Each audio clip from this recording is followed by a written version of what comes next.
Section 2C is about combinations, which are similar to permutations, but there's one big difference, and it's the thing that's underlined right here.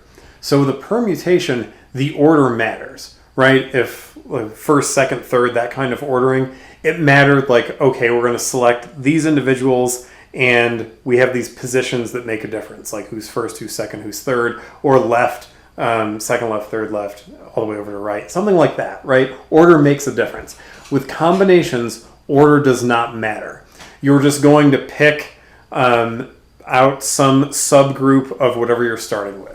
So the way that this is written, I suppose R would have to be smaller than N for this to work, or at least it can't be bigger. I guess it could be the same size where you would pick everything, but something like if you have 10 objects and you want to know how many different ways you can pick 4 of them, right? Where you're just going to pick 4 and you just kind of group those together and you're not worried about order.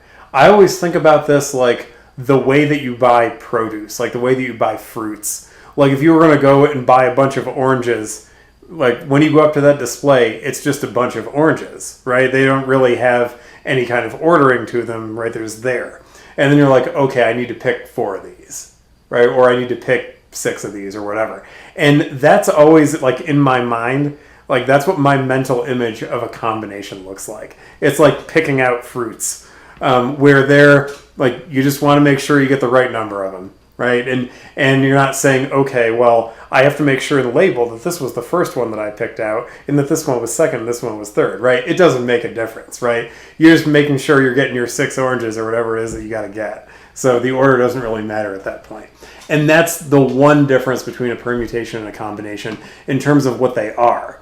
Now, in terms of how you would figure out how many combinations there are, that is a slightly different computation than how many permutations there are, which would make sense, right? If order doesn't matter, then there are actually going to be fewer combinations than there would be permutations given the same N and the same R. So the way that you can figure out how many possible combinations there are, it's done using factorials, and it's this right here. So if N is the number of objects that you start out with, and you're going to pick out R of them, so I guess then R would have to be between 0 and N. Then it's this, where it's N factorial divided by the product of R factorial and N minus R factorial. All right, well, that's probably going to look a little bit easier to handle with a concrete example, like with actual numbers in there. And I figured it was worth it to go through like a good strategy for how to simplify these. Because what you're going to end up with, and there was an example like this in the last section, but we didn't call it anything, it was just kind of there. What you want to do is get rid of the big factorial. Like in my brain, that's what step 1 is, because if you get rid of the big, like on the denominator, I'll show you what I mean. So like with a combination of 8 and 5, if you wrote that with factorials, then what you're going to end up with is that you're going to have 8 factorial on top, since that's N, and then on the bottom, you're going to have 5 factorial, and then that's going to be multiplied by 8 minus 5 factorial, but 8 minus 5 is really 3, right? So you could rewrite this as 8 factorial over 5 factorial times 3 factorial.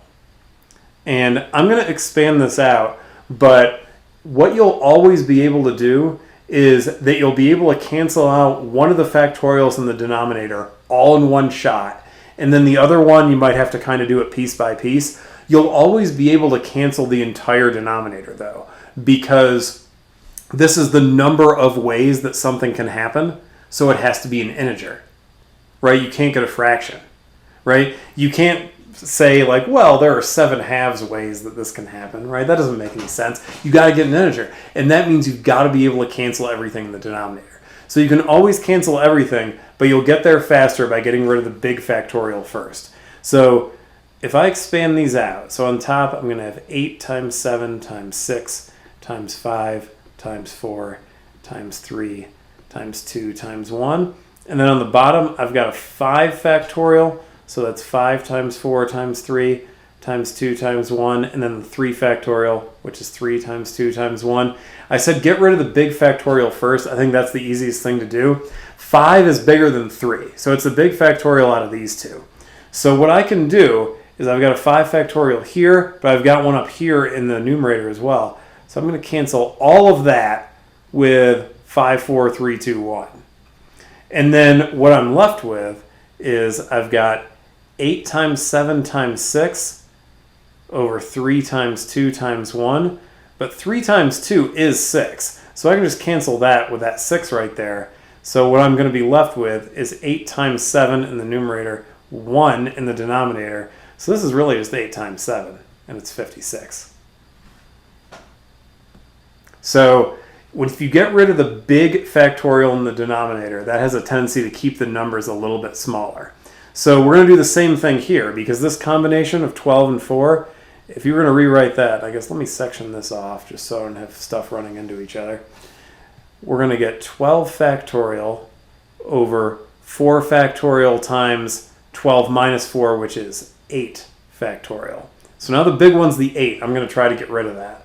Another thing you could do is, if you know you're going to get rid of that 8 factorial beforehand, like if you're looking at this right now and going, okay, that's what I'm going to do, I'm going to get rid of that 8 factorial, then you don't have to write the 12 factorial all the way out, right? You could just write it to where it's got an 8 factorial in it. So you could write it as 12 times 11 times 10 times 9 times 8 factorial, right? Because if I kept writing, it would be 8 times 7 times 6, right? I'd go all the way down. It looked like this numerator up here.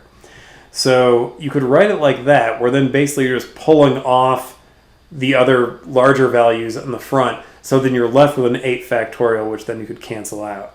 But then I'm going to write out the 4 factorial all the way, because I will have to do some stuff with that. But the 8 factorial, I'm just going to leave it as an 8 factorial, because I know right here I'm just going to go cancel, right? And so then we're going to be left with 12 times 11 times 10 times 9 over 4 times 3 times 2 times 1. And 4 times 3 is 12. So I can cancel the 4 times 3 with the 12. And then other than that, I could cancel 2 into 10, because 2 goes into 10 5 times. So we're going to end up with 11 times 5 times 9, right? I guess really over 1, right? And so then that's going to be 11 times 5 times 9. So that's 11 times 45. So that's 450 plus 45, which is 495. And that is the combination of 12 and 4. Oh, by the way, this uses slightly different notation than what I'm used to, but a lot of times when you say a combination, and with this notation, it looks weird to say it this way, but use the word choose, like 12 choose 4 is how you would say that, or this one you'd say 8 choose 5. With the other notation that I'm used to, that actually makes more sense to say it like that. But if you looked anything up like online, it's probably going to phrase it that way. So I figured I should mention it, even though with the notation that we're using, it looks like that would be a weird way to say that out loud. And that totally makes sense to me. Like, that notation to me doesn't match up with that phrasing. But if you see that idea where like it's 12 choose 4, 7 choose 6 or whatever, that is a common way to say out loud what a combination would be. Number 3 is actually super short, so that's nice. But it is, because if you write this out with factorials, you're going to end up with 7 factorial on the top, and then on the bottom, you're going to have 6 factorial times 1 factorial. And then if you were like, I just want to get rid of that 6 factorial, I want to cancel that. All right, well, you could write the top as 7 times 6 factorial and be done with it, right? I guess this one, for effect, I'll write it out all the way, especially because 7 isn't really that long. 12 is much longer. But if you wrote this one out all the way, you'd end up here. So you'd have 7 times 6 times 5 times 4 times 3 times 4 times 1 over 6 times 5 times 4 times 3 times 2 times 1, and then times another 1 for that 1 factorial. And then, yeah, you would just cancel the 6 factorials out, and you're going to end up with 7 over 1, which is 7. Although you could do it, and I should have enough space for this, where if instead of doing it that way, if you said, or what if I just said 7 times 6 factorial on top, and then 6 factorial times 1, and then just don't expand the 6 factorials out, This is probably what I would actually do to get there. But I did want to have another one where I wrote it out. Another thing with number 3 is I think you can get the right answer without actually doing the math parts. Because if you think about what the combination is supposed to be, here, if it's a combination with 7 and 6, it's how many different ways could you pick 6 things out of 7. But if you're picking 6, you're leaving 1 out.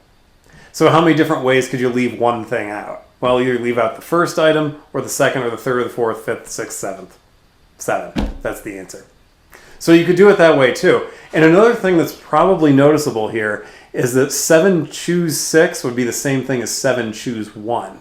Right? If you wanted the combination of 7 with 1, when you were doing the algebra, the 6 factorial and the 1 factorial will end up in the opposite spots, but they're multiplied, right? So multiplication commutes, right? If you reverse the order, you get the same thing, right? Like 5 times 4 and 4 times 5 are both 20, that sort of idea. So yeah, if you just switch the order of these factorials, you're still going to get 7, right? And by the same sort of logic, the combination of 12 with 4 is the same as the combination of 12 with 8, because then if you had 12 with 8, it would just flip the order of these factorials down here, but they're multiplied anyway. And then this is the same thing as the combination of 8 with 3, right? So there are sometimes ones that you could kind of reason your way through. Like anything choose 1 is always just going to be that number. Like 55 choose 1 is 55. Because it's, if you have 55 things, how many different ways could you pick 1? Well, you pick the first or the second or the third and so forth all the way up to the 55th. It's 55, right? And you get the same thing if you did the algebra too. But there are some where you could reason your way through it without actually writing out the factorials. Number 4 is another one where you could do that. And this is one where you have to be a little bit careful. 0 factorial by definition is not 0, it's 1. So if I write this out with the factorials, I'm going to get 4 factorial over 0 factorial times 4 factorial. And right here you could just go, well, I'm going to cancel the 4 factorials out. Sure, I would too. Right? No reason to expand those. Then you're going to have 1 over 0 factorial, but 0 factorial is 1. So you're going to get 1 over 1, which is 1. So on the rare occasion that that comes up, where you have a 0 factorial, you got to watch out for that. Because you shouldn't get an undefined answer here. You should get 1 ultimately. So you need 0 factorial to be 1 to make this work. So why does this answer end up being 1? All right, well, if we go back to the definition of what a combination is, it's, you know, in this case, how many different ways could you pick 0 things out of 4 things? 1, if you don't pick any. That doesn't have any other arrangements, but there is a way that you can do it, right? You just don't pick anything. And by the same token, 4 choose 4, right? If you had the combination of 4 with 4, you would get 1, because that's how many different ways could you pick 4 things out of 4? 1, you just pick them all. That doesn't have any other arrangements to it. There's only one way you can do it, but there is a way that you can do it. And I guess similarly, anything where you're picking 0, it's always 1. Like the combination of 7 with 0 is 1, combination of 16 with 0 is 1, or the combination of any number with itself, you always get 1, because then you're just picking everything, right? So the combination of 16 with 16 is 1, combination of 5 with 5 is 1, and so forth. But most of them aren't going to be those, I guess, extreme ends. They're going to be somewhere in between. And so like example 5, example 6, that's what those are. So number 5, we've got that in an office with 10 employees, 3 are required to attend a conference. And how many different combinations of employees could attend the conference if 3 of them have to go, but it could be any 3? All right, well, order doesn't matter, right? We're just picking 3 people, right? It's not like we're saying that out of those 3 people, one of them is going to be, you know, first in command, one is second in command, and one is third in command, right? Nothing like that. We're just picking 3 people. So this is going to be a combination. And if we want to follow along with the formula, we're starting off with 10 people, so n is 10, and we're going to pick out 3 of them, so r is 3. So then the thing that we're looking for is the combination of 10 with 3. So then if we write that out with factorials, it's going to be 10 factorial over 3 factorial times 7 factorial. And if this is up to me, I'm getting rid of the big factorial, that's 7. So I'm going to rewrite the 10 factorial as 10 times 9 times 8 times 7 factorial. there's no reason for me to write the whole thing out if I'm just going to cancel it immediately anyway. So 10 times 9 times 8 times 7 factorial. And then I guess I might as well write out the 3 factorial because I got to do stuff with that. So 3 times 2 times 1 and then times 7 factorial. We can cancel those 7 factorials out and we're going to get 10 times 9 times 8 over 3 times 2 times 1. And then here just cancel whatever you can cancel. 3 goes into 9 3 times. And then 2, I guess you could cancel either with the 10 or with the 8. I'll do it with the 8 and say 2 goes into 8 4 times. So we're going to get 10 times 3 times 4 over 1. But 10 times 3 times 4, that's 10 times 12, which is 120. So that's how many different groups of 3 employees could go to that conference if the office has 10 employees in it total. All right. Then I guess number 6, like my method of get rid of the big factorial first, if you don't do it with number 6, you're going to do a whole lot of work because there's going to be a 38 factorial in the denominator. I don't want to expand that. I don't think anyone wants such things. So we got 40 apartments in a complex, and 2 of them, instead of being rented, are going to be there for show. So like for prospective renters, they bring them over and be like, look, this is the kind of apartment that you can have. And so 2 of them are just going to be for show. They're going to be display apartments. And they've got to pick out which 2 those are going to be. So how many different arrangements or how many possible combinations are there of display apartments in this complex of 40? All right, so what this is saying is that we've got 40 objects, so more specifically apartments, but to fit with the definition, we got 40 objects, and we're going to pick out 2 of them. So R equals 2. So we want the combination of 40 with 2. So then if we write that with factorials, we're going to have 40 factorial over 2 factorial times 38 factorial. So yeah, I would be getting rid of that 38 factorial. Absolutely. That's the move here, right? Otherwise, this is very long. And if you get rid of the 38 factorial right away, it's very short because you'd have 40 times 39, and then you could write the rest of the top as just 38 factorial if you know you're going to cancel it immediately anyhow. And then the 2 factorial is 2 times 1, and then we've got that 38 factorial. And let's just cancel those out right now. And we're going to have 40 times 39 over 2 times 1. And 2 goes into 40 20 times. So we've got 20 times 39 over 1. 39 times 2 is 78. So 39 times 20 is 780. Got it. All right. Perhaps we could go to numbers that are even bigger. So when you play Powerball, it has 2 components, but right now we're just worried about the first part where you pick out the 5 numbers. So you got to pick out 5 numbers, which really, they're integers. So I just put that in parentheses just so this was phrased correctly, because otherwise, if you took it literally, it would say that you could pick like 9 halves, which you can't. So you got to pick 5 integers from 1 to 69. So how many combinations of 5 numbers are possible? Okay. Well, then it says we got 69 objects. We're going to pick 5. So n is 69, r is 5. All right. And so we want the combination of 69 with 5. So then that's going to be 69 factorial on top. And then 5 factorial times 69 minus 5, which is 64 factorial on the bottom. I would definitely get rid of that 64 factorial. That's going to be really long, and it's going to be an absolutely monstrous number if you multiply it all the way out. So 69, 68, 67, 66, 65 times 64 factorial. No reason to write that out all the way.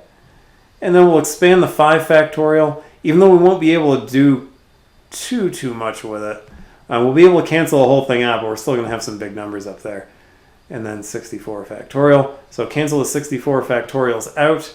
Let's see, anything else? 5 would have to cancel with the 65, and 5 goes into 65 13 times. Let's see, 4, you'd have to do it with the 68. That's the only thing that's divisible by 4. And 4 goes into 68 17 times.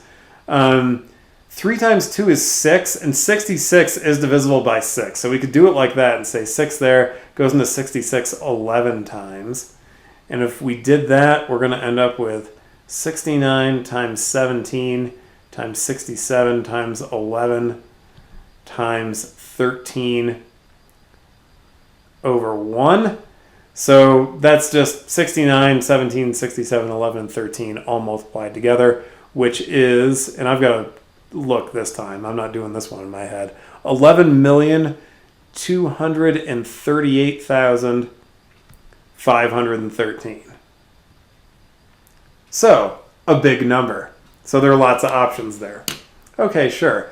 But that's not the number that's on the back of the Powerball ticket, where it gives you what your odds are of winning, because there's a second component with Powerball. So really, this first part of number 7 is the part that's more like the homework, but it felt weird to me not to finish this off. So we might as well go ahead and do it.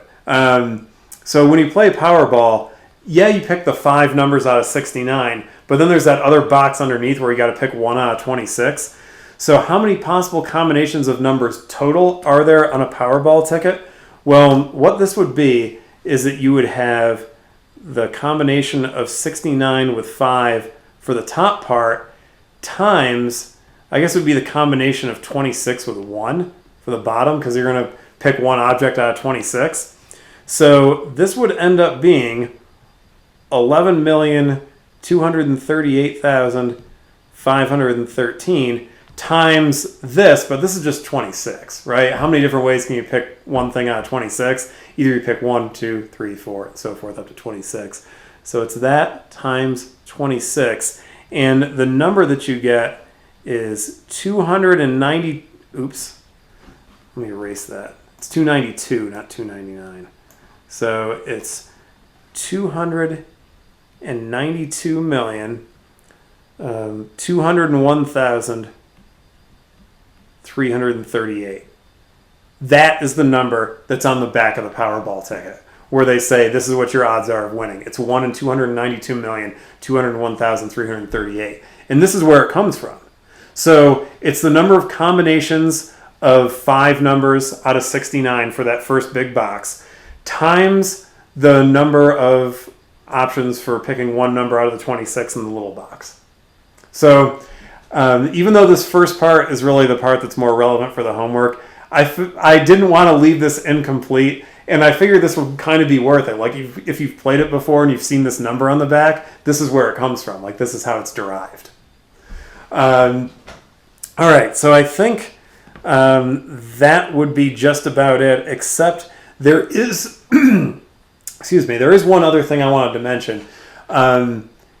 If you have a TI calculator, especially one where the model number starts with an 8, like a TI 83, 84, 86, something like that. I think those would be the most common ones now. There is a function that does combinations. It's called NCR. So it looks like this. And so the C obviously stands for combination. But where it is it's in the math menu. So like if you just want to know where this is, it's the math menu and then probability. So like math, then prob. So this is a good way to check your work if you have one of these calculators. If you don't, I mean, there are ways online where you can do it. But I figured if you have one of these calculators, I know where this is, so I might as well point it out. And then it'll, like one of the F keys, like F1, F2, F3, F4, or 5, it'll show up as one where if you press one of those keys, you could use it. And the way that you would put in, like for number 7, like when we got the combination of 69 with 5, the way you put it in is like this. So you'd have 69, then NCR 5. It would look like that when you typed it into your calculator. So you type in 69, then you go math menu, prob, and then it's like F2 or F3, wherever it shows up to give you the NCR, and then you put 5 and then enter, and then it'll give you this number right here. So it's a good way to check your work. And I figured that was worth it to mention that if you got one of those calculators, that's in there. Okay, number 8 is kind of a curveball because with number 8, order matters. And there are a couple of these thrown into this homework assignment, so I thought, okay, I should throw one in here too, even though those are permutations. So number 8, this is actually a permutation because order makes a difference, right? Because president, vice president, treasurer. So just from there, what I'm thinking is that order matters. So then this is going to be a permutation, not a combination. So there are 12 eligible candidates to fill those 3 positions, and how many different ways can we do it? So I guess then here I'm thinking this is president, vice president, and treasurer. So then we say, okay, if we have 12 people, and I guess we just go down the list like this, then we'd have 12 options for president, but then whoever was president can't also be vice president. So one person got picked here, so now we only have 11 for vice president. But now we get down to treasurer, 2 people have already been picked because it's 1 for president, 1 for vice president, so now we're left with 10. So then the number of different ways, it's 12 times 11 times 10, which is 132 times 10, so that's 1320. So that one's actually a permutation. And I think you'll probably get one of these in the homework. It's 1 or 2 that'll crop up in this homework assignment. So I thought, all right, since these come up, I'll throw one in here too. So they do happen, just to kind of make it more of, I guess, a comprehensive homework assignment. All right, let's see. The next thing, oh yeah. What if, instead of like what we've had for combinations where we have a fixed number of objects that we're picking, right? Like in Powerball, you got to pick 5 numbers, right? You can't pick less than that. You can't pick 3 out of 5, or you got to pick all 5. You got to pick 5 different numbers out of the 69, right? So the number that you got to pick is fixed. So instead of, like it says there, figuring out how many ways you can pick a fixed number of objects, what if you want to choose every possible number of objects? So like instead of picking 5, what if you could pick 0 or 1 or 2 or 3 or 4 or 5? You could do that by repeatedly computing C of n with r, but that's really long. There is a faster way of doing it, which is that the number of possible combinations of any size from some set that you're starting off with, that would be equal to the number of possible subsets of a set of size n. And then this is from Unit 1, where we had that a set consisting of n objects would have 2 to the n subsets. I think we did it all the way out with a set of size 3. And then we said, look, we end up with 8 possible subsets. But then I think we had to use that for sets that were a little bit bigger. This is what I actually think about. So where it says, why does this work? In my brain, I don't actually use this subset thing at all. That's the way that it's explained in the Newton notes, and I figured I could match it up with that, and it's true. And if that works for you, if that feels like the simplest way to handle it, then that's great, and do it that way. But the way that I always thought about it is that if you can have any size subset, like any number of objects up to the original number that you're starting with, that basically for every object in your initial set, there are 2 choices. Like either like when you're picking out like a subgroup, either you pick that object or you don't, right? That's 2 things. So I said, okay, that's 2 options every time. So 2 options for the first object, 2 for the second, 2 for the third, 2 for the fourth, 2 for the fifth, and so forth, up to 2 for the nth, whatever n is. So you would have n 2's multiplied together. And yeah, that is 2 to the n. So for an example, and I've got a couple in here. And this one I'm going to do the long way just for effect. Because the long way here actually isn't that bad. So a restaurant that serves breakfast offers 4 toppings with its pancakes. So butter, syrup, fruit, whipped cream. How many combinations of toppings are possible? So this is a situation where you don't have to pick a specific number. Like, there's no mandate that out of those 4 toppings you have to pick exactly 2, right? What if you don't want any, right? What if you just want the pancakes just plain and that's it? Any diner is going to give you that if you want it, right? So you could pick no toppings, you could pick 1, you could pick 2, you could pick 3, you could pick 4. Picking 4, like all 4 of those at once, it sounds like a bad idea to me. That doesn't seem appetizing with all of it together. But if someone wanted it, they could have it, right? Like, nobody's going to turn that down, right? No diner is going to be like, absolutely not. If you have if you have the syrup, you cannot also have the whipped cream. But if we were going to do this the long way, we could, because here the long way is not terrible. So for no toppings, how many ways could we do that? Well, then out of 4, we're picking 0. So it's a combination of 4 with 0. And how many different ways could you pick 0 things out of 4? 1. You don't pick any, right? Then 1 topping, that would be a combination of 4 with 1. How many different ways could you pick 1 thing out of 4? Well, it's 4. You could do it by expanding the combination out into factorials. You would get 4 factorial, and I guess I could kind of have it off to the side here. You would be doing it having 4 factorial over 1 factorial times 3 factorial, right? So you'd get 4 times 3 factorial over 1 times 3 factorial. So yeah, 4. But you could also kind of reason your way through that one without actually using the factorials, I think. For 2 toppings, that's going to be a combination of 4 with 2. And it's 6. And that's one where it's kind of hard to eyeball that. So I'll draw on the work off to the side here. So it would be 4 factorial over 2 factorial times another 2 factorial.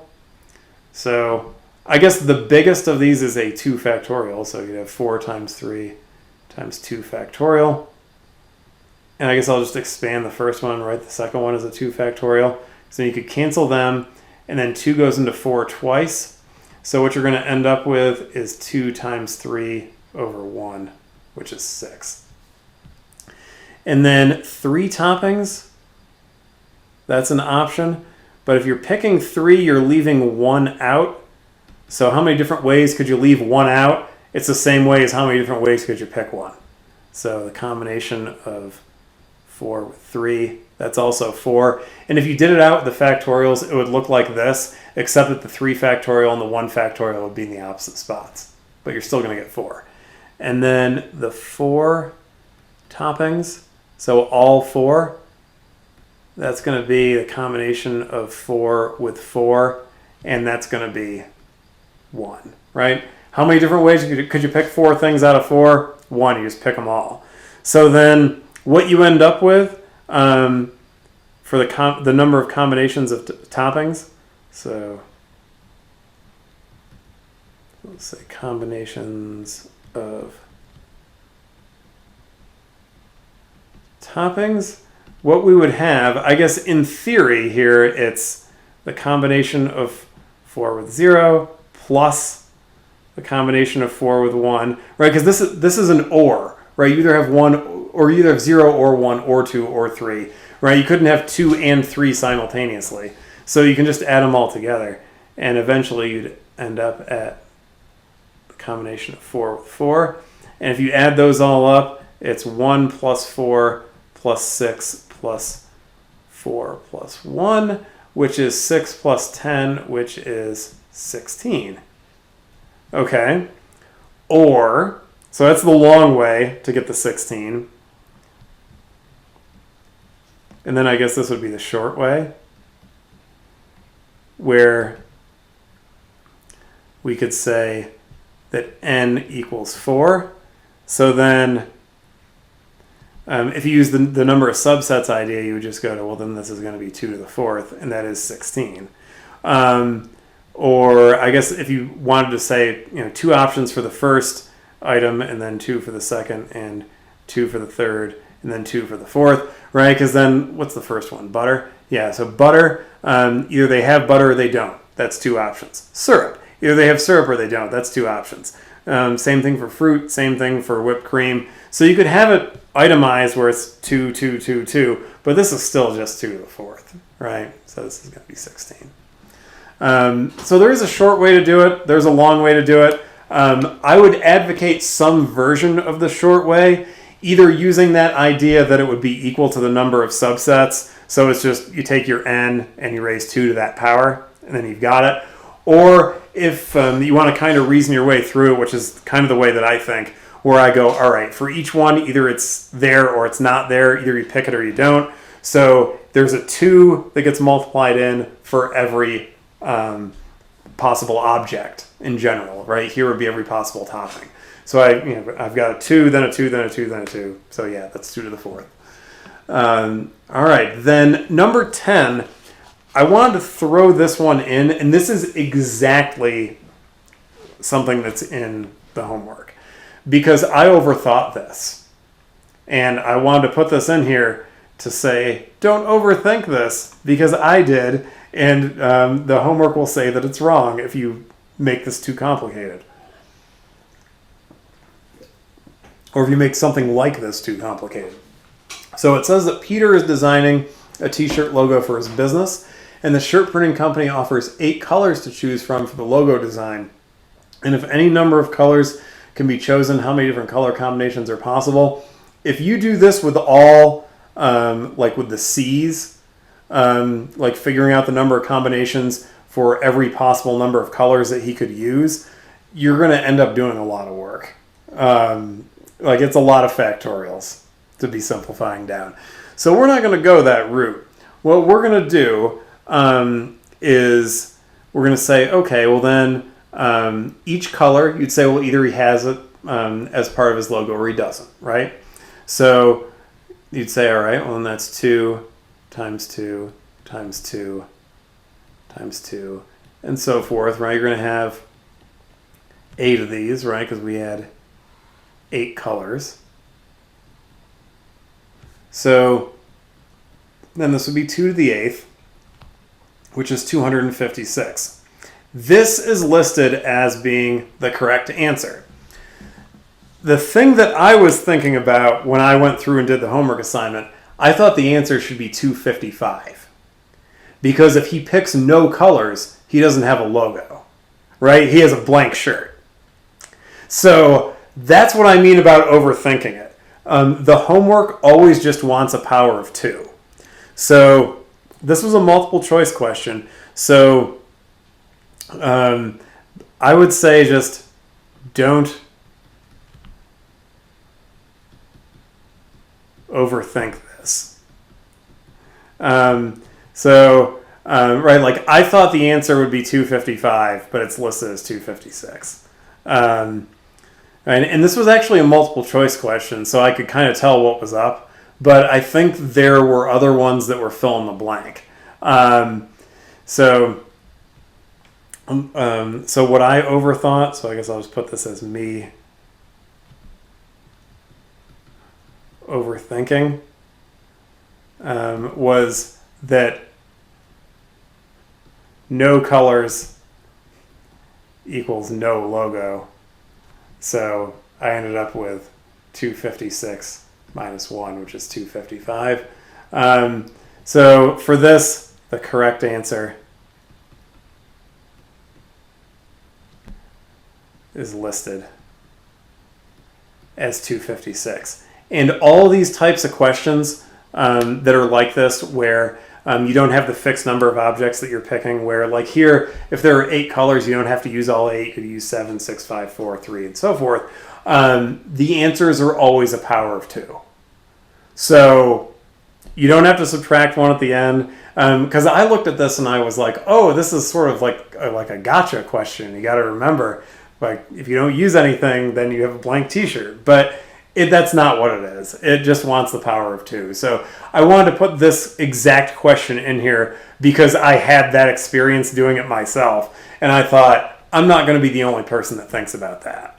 So the homework for these sorts of questions really just wants powers of 2.